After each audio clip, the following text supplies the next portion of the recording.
Racikan berita. Assalamualaikum warahmatullahi wabarakatuh. Waalaikumsalam warahmatullahi wabarakatuh. Senang saya pada hari ini. Alhamdulillah, saya bertemu dengan sahabat saya yang sudah 26 tahun tidak ketemu. Pada hari ini, dengan ridho Allah Subhanahu wa Ta'ala, kita bertemu lagi dalam keadaan sehat walafiat. Dan dipertemukan. Gimana? Dan dipertemukan oleh UI Watch. Dipertemukan oleh UI Watch. Alhamdulillah. Saudara saya ini adalah seorang pengamat politik yang saya kenal 26 tahun yang lalu. Dan saya juga banyak belajar sama dia. Dia senior dari saya sebagai seorang politik. Oleh karena itu, saya banyak juga mendengar ulasan-ulasan dia, Saudara Amir, di podcast-podcast. Banyak yang tersimpan yang nggak bisa saya lupakan. Saya dari dulu ingin bertanya, karena dia membuka permasalahan Saudara Ahok pada di era dia menjadi pejabat gubernur DKI. Saya mau menanya dia, apakah benar keterangan Saudara Amir itu di podcast dulu mengatakan Ahok itu mendapat uang 12 triliun dari masalah reklamasi pulau-pulau di Jakarta Utara. Yang adiknya Taufik, ketua Gerindra DKI, tertangkap sebagai kasus pulau-pulau yang akan direklamasi oleh Aguan dan anaknya Aguan yang bekerja sama si Ahok yang ditempatkan oleh Aguan di Pemda DKI. Apakah benar Ahok itu menerima uang 12 triliun, yang 10 triliun diserahkan kepada Mega, yang 2 triliun kepada Ahok sendiri? Tolong Bung Amir, kalau salah atau benar, tolong jelaskan sama saya, bagaimana bisanya Ahok itu terima duit atau berupa cek atau uang cash atau tukar tas atau tukar koper sebanyak itu.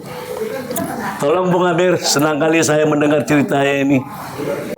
Jadi sebenarnya bukan Ahok yang mendapatkan uang sebanyak 12 triliun. Ya. Tapi itu berawal dari pada waktu masih menjadi gubernur.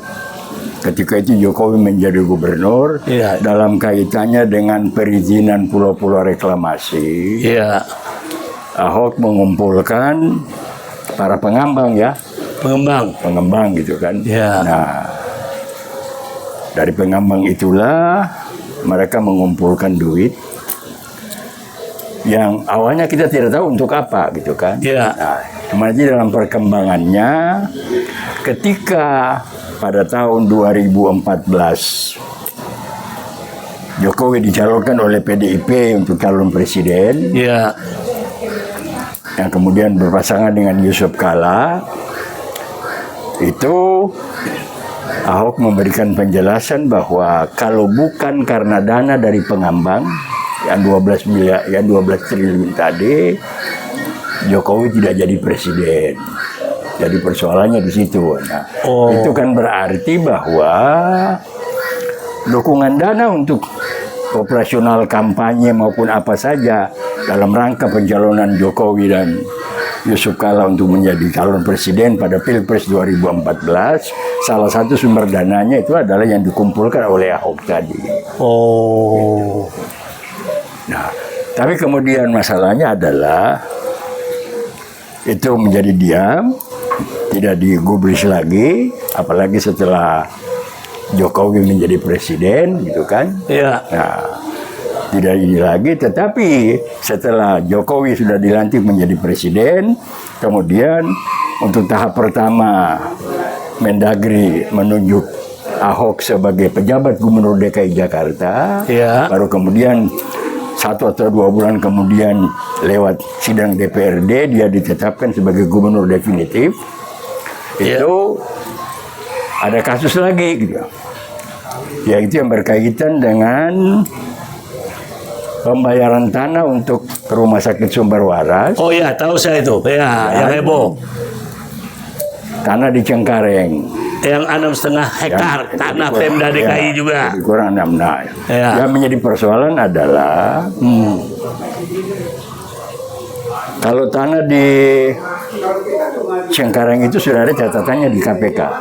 Ya, Sejak tapi itu. tidak dilanjutin sama KPK. Begitu pula dengan masalah rumah sakit Sumber Waras. Iya. Karena yang melaporkan rumah sakit Sumber Waras itu korupsi Ahok, saya sendiri yang pertama-tama melaporkan dan menyerahkan dokumennya ke KPK. Oh, Bung Amir itu ya, ya. Baru Ya, kemudian ya. diikuti oleh beberapa aktivis lainnya dengan menyerahkan data-data.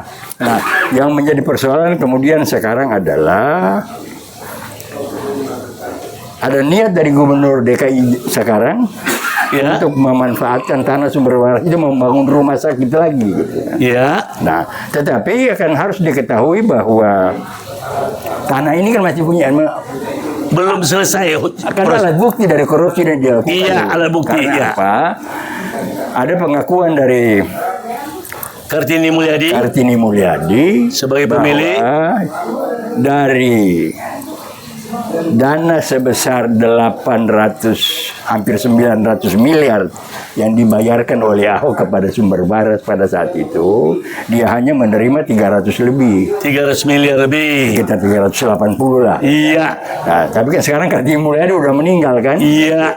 Nah, sisanya tanya Ahok kata dia. Iya. Nah, kasus ini kan masih mengambang sampai sekarang. Berarti 500 miliar masih sama si Ahok. Tanya sama Ahok kata Kartini Mulyadi. Ya berarti ada sama Ahok. Ya, gitu. Ya. Nah, kan pada waktu kejadian itu kan timbul beberapa tanda tanya. Iya. Kenapa uang itu ditransfer oleh Bank DKI ke rekeningnya ke Kartini Mulyadi itu pada tanggal 31 Desember malam? Iya. Ini kan Padahal keanehan. itu transaksinya itu. Kan udah tutup buku itu. Udah kan? tutup buku. Iya. Iya. Iya. Kalau tidak salah kan Anda pernah menjadi anggota DPRD kan Anda paham persis bahwa biasanya Pemda DKI Jakarta itu tutup buku pada tanggal 15 Desember kan. Betul. Betul. Betul. Utang-utang Ya. sudah mereka bayar segala Iya, iya. macam. Ini pada tanggal 31 Tanggal malam lagi. malam lagi. Ini dah. Notarisnya tahu nggak siapa? Notarisnya? Kartini Mulyadi. Enggak, yang punya. Iya. Yang notarisnya siapa melaksanakan akta jual beli? Tahu nggak? Saya lupa juga, tapi Adiknya Ahok, perempuan notaris. Itu Nah, harus dusuk. itulah makanya Nah, sekarang adiknya masih si ada. Ahok. Oleh karena itu Tidak sah. sekarang kan kita perlu ada kejelasan dari KPK Iya. berkaitan dengan saya mengartikan sebagai perintah. Maksudnya Iya. begini. Ketika seorang Presiden Prabowo menyatakan bahwa dia akan mengejar koruptor sampai ke Antartika, Iya, ini perlu kan, mata. ini kan bagi masyarakat kan statement dari seorang kepala negara yang Iya, dapat mandat betul. dari rakyat kan. Iya. Tapi mestinya Iya. ucapan presiden itu bagi aparatnya harus merupakan perintah. Iya, benar. Ya kan? Ya. Berarti bahwa ketika seorang presiden menyatakan saya akan mengejar koruptor sampai ke Antartika, berarti aparatnya harus segera. Termasuk kasus ini gitu kan. Mencokok si Ahok ini. Nah, oleh karena itu ya kita sarankan, kita harapkan agar supaya ada orang kampung yang menasihatkan saya begini. Kalau kamu terjebak oleh masa lalu, maka masa depanmu akan menjadi penjara. Betul. Ini kan berarti apa? Kalau kasus-kasus masa lalu ini nggak bisa diselesaikan, maka kita akan menghadapi masa depan dengan serba tanda tanya. Ini kita mau kemana? Iya. Iya kan? Ya. Nah, apalagi kalau sekarang seperti Anda bilang bahwa ada orang yang entah sengaja, entah sadar, entah dibayar atau apa, mau mencalonkan Ahok sebagai ketua KPK, sebagai komisioner KPK misalnya. Oh iya, itu nggak benar. Ya. Akhirnya kan menimbulkan masalah. Iya. Nah, jadi oleh karena itulah bagi saya pribadi tidak ada harapan lain kecuali adalah semua institusi dan aparat pemerintah yang ditugaskan oleh konstitusi ditugaskan oleh undang-undang untuk memberantas korupsi, itu melaksanakan perintah presiden. Betul. Gitu kan. Nah, kita lihat kan Kejaksaan Agung sudah mulai gitu kan. Ya. Nah, begitu pula kita harapkan agar supaya kan ada 3 institusi nih yang ditugaskan oleh hukum, oleh konstitusi Ya, untuk polisi, memberantas korupsi. KPK, dan polisi, Kejaksaan Agung. Ya. Nah, KPK kita lihat sudah jalan. Sampai kemarin kan ada Gubernur Rio yang di OTT kan. Iya. Kemudian juga Kejaksaan Agung udah jalan gitu kan. Yang jelas kasus-kasus yang masih berkaitan dengan atau ditangani oleh kepolisian. Nah, hal itulah harapan kita. Ya. Baik. Saya tidak banyak berharapan sama KPK. KPK yang ada sekarang ini KPK ciptaan Jokowi yang cenderung membela Jokowi. Dari mulai ketua KPK dulu yang orang Palembang itu, komisaris jenderal yang terlibat kasus dengan seorang menteri pertanian dari Partai Gerindra. Jadi dia terlibat jelas, tapi dia tidak ditahan. Si Limbonya ditahan. Dan KPK yang ada sekarang, jangan harap Prabowo sebagai presiden untuk memberantas korupsi, apalagi korupsi yang berhubungan dengan keluarga Jokowi maupun Jokowi. Bullshit, menurut saya tidak akan berhasil karena ada komitmen secara tidak langsung. Itu tuh KPK itu harus dilantik oleh Prabowo, bukan Jokowi, karena Jokowi ini banyak dosa-dosa besarnya terhadap bangsa dan negara, makanya tidak jalan. Sudah dilaporkan tentang anaknya pun tidak jalan sampai sekarang, kelakuan bandit-bandit anaknya ini. Oleh karena itu, saya meminta kepada Prabowo sesuai dengan keinginan orang tuanya dan dia dan saya dan seluruh rakyat Indonesia sangat mengutuk terhadap korupsi karena mengkhianati bangsa dan negara, membuat rakyat Indonesia jadi miskin karena kepentingan para koruptor dan pribadi dan kelompoknya. Oleh karena itu, KPK harus diganti. Tidak perlu dipakai. Sudah tuh undang-undangnya gampang, 1 hari selesai. Saya tunjukkan akal. Banyak orang yang pintar dan berakal, tapi mati akalnya. Mengapa?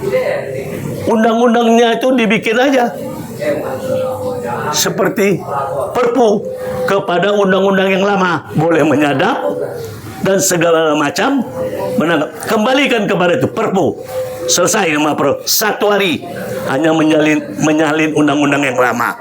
Tidak perlu keluar duit kepada anggota DPR yang bersidang mengesahkan, enteng diongkos. Kedua itu undang-undang merevisi dengan Perpu. Sudah tuh komisionernya ambil yang punya integritas untuk melaksanakan tugas KPK. Dan saya ada punya usul yang lihai dan mengerti dalam masalah ini, pengamat. Saya lihat yang saya tidak kenal tapi saya tahu namanya, anak itu dari P3 dulu, yaitu Bonyamin Saiman yang dari Solo. Itu boleh di usulan saya dia itu untuk di KPK. Dia mengerti dan paham.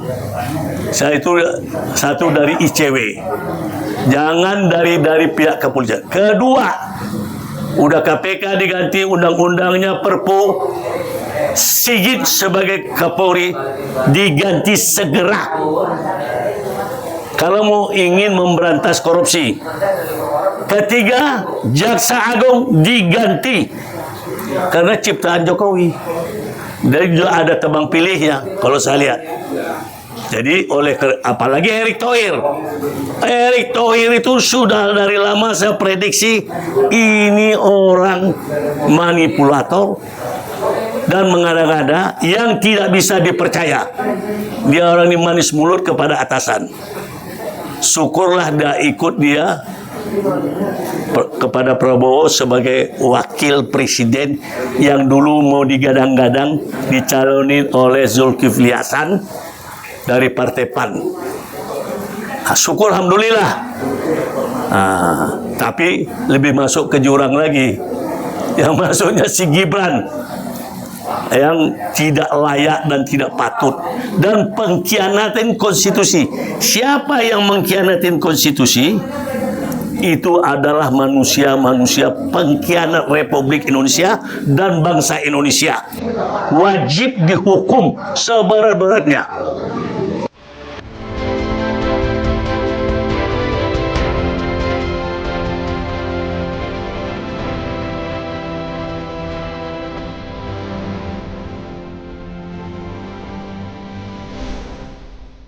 Racikan Berita